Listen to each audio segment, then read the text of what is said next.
It's been 22 years, wow, since the terror attack that changed the world as we know it. Is it a safer or a more dangerous one now? What is the long-enduring legacy of 9/11? And the legacy is widespread distrust of Islam and even of Muslims, obsession, understandable obsession about security and terrorism, devastating wars that left the Middle East in ashes and weren't that successful.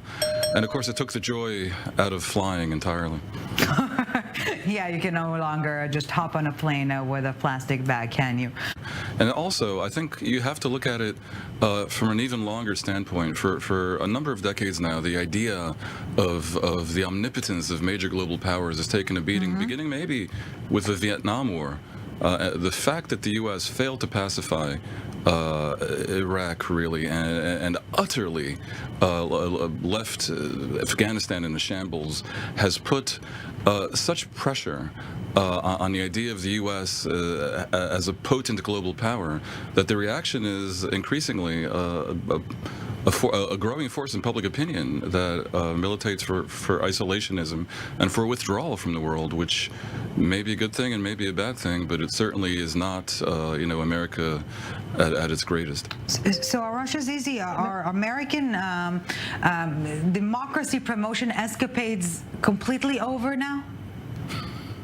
Well, let me actually sort of point out to another fact. Like when we do histories, perhaps a surprising history that I think in terms of 9/11 is that before 9/11, you had, for example, a very lively counter globalization movement. It's sort of what it was called, or alter globalization. You had really, you were after the fall of the Soviet Union, you were having the beginning of the rise of a sort of a left that critiqued social inequalities in the West. And I think, unfortunately, the turn to the regardless of what your politics is, the turn to security and the turn to these, if you were easy enemies like Al Qaeda, these terrorist groups who were, after all, no match for U.S.'s military power, really led to I think, displaced priorities. That the rising inequality in the United States, in many Western countries, the rise of which have now fueled the rise of sort of far-right parties, of course, both in this country and in Europe. These are some of the more important legacies, I think, of 9/11 that really they led to, as it's called, displaced priorities. All the things you mentioned, many of them had nothing to do with 9/11. So I would kind of agree in different words. I would say that 9/11 reflected the growing, ever-growing dangers in the world and was not necessarily a cause of it, although it certainly didn't help. Can 9/11 happen again?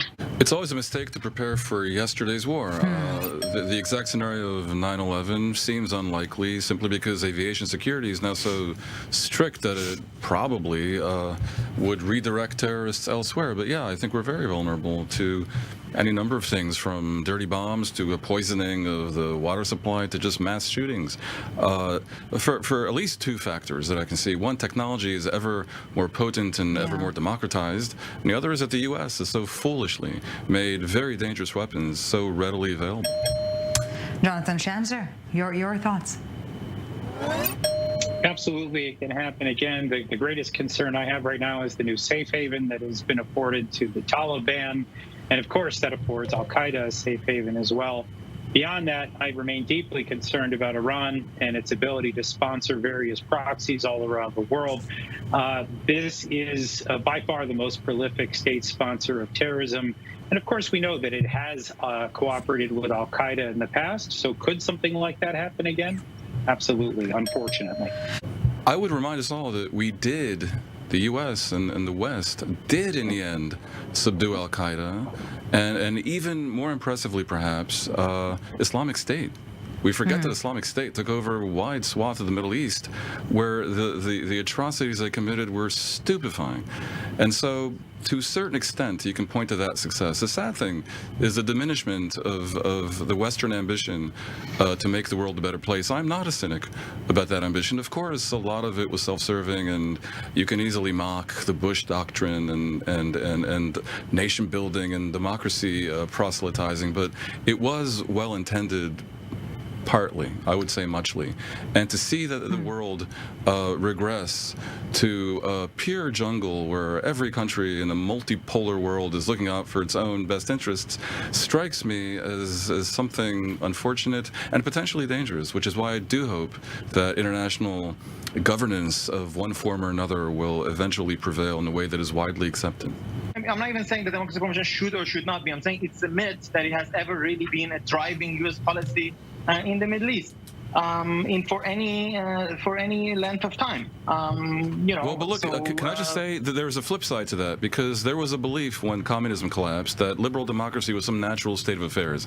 We all know The end about of the history. Fukuyama theory, the end of history. Yeah. There were a number of things that happened since then that sort of put paid to this idea of the natural rights of man, and that people always wish not just for rule of the majority, but also for liberal values. And I think part of the legacy of 9/11 is to set in motion a series of events that very much spread skepticism about whether liberal democracy is genuinely as popular as some in the West might have thought. And that's, again, a fairly sad legacy. Not much has changed at all, and everything changed at the same time. Thanks, gentlemen. 2 minutes and we're back.